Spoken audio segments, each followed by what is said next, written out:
നമസ്കാരം കൂട്ടുകാരെ, ഞാൻ Lijeesh Shettiyar. Welcome to my channel Lijees media. അപ്പോൾ ഇന്ന് ഞാനുള്ളത് നമ്മുടെ നാട്ടിൽ തന്നെ വീടിൻ്റെ അടുത്ത് തന്നെയുള്ള ശ്രീ രായരിമംഗലം ക്ഷേത്രത്തിലാണ്. അപ്പോൾ നമ്മളെ നാട് എന്ന് പറഞ്ഞാൽ താനൂരാണ്, മലപ്പുറം ജില്ലയിൽ താനൂർ, കാട്ടിലങ്ങാടി.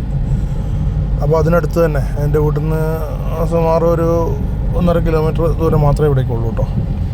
അപ്പോൾ ഇതെവിടെയാണ് വരുന്നതെന്ന് വെച്ചാൽ, നമ്മുടെ താനൂരിൽ നിന്ന് വരികയാണെങ്കിൽ തയ്യാല വഴി കയറിയാൽ താനൂർ റെയിൽവേ ഗേറ്റ് കഴിഞ്ഞാൽ കുറച്ച് മുന്നോട്ട് വന്നാൽ ലെഫ്റ്റ് സൈഡിലേക്ക് റോഡുണ്ട്.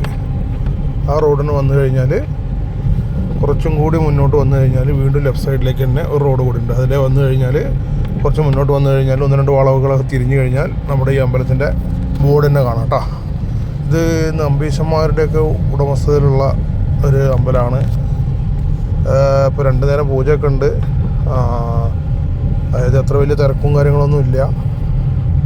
അപ്പോൾ ഇവിടെ പ്രധാനമായിട്ടുള്ള ശ്രീകോവിൽ എന്ന് പറയുന്നത് നമ്മുടെ വേട്ടക്കര കിരാതമൂർത്തി ഭാവത്തിലുള്ള ശ്രീകോവിലാണ് ഒന്ന്. പിന്നെ 2 വട്ട ശ്രീകോവിലുകളുണ്ട്. ഒന്ന് നരസിംഹമൂർത്തിക്കും ഒന്ന് ശ്രീകൃഷ്ണനും. ശ്രീകൃഷ്ണൻ്റെ ശ്രീകോവിലിൻ്റെ ഉള്ളിൽ തന്നെ ഗണപതി, ശാസ്താവ്, നാഗങ്ങൾ ഒക്കെ ഉണ്ട് കേട്ടോ. പിന്നെ ഒരുപാട് ഭൂമി ഇതിലിങ്ങനെ ഉണ്ട്. വലിയ തിരക്ക് കാര്യങ്ങളൊന്നുമില്ല.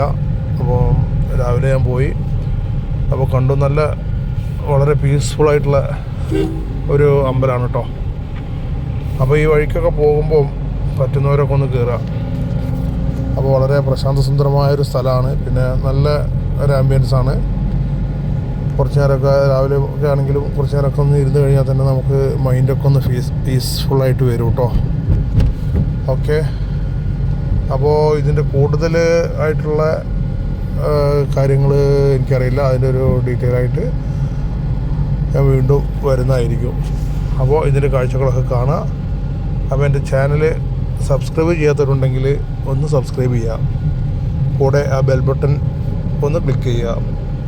പിന്നെ ഇഷ്ടപ്പെട്ടാൽ ലൈക്ക് ചെയ്യുക, കമൻറ്റ് ചെയ്യുക.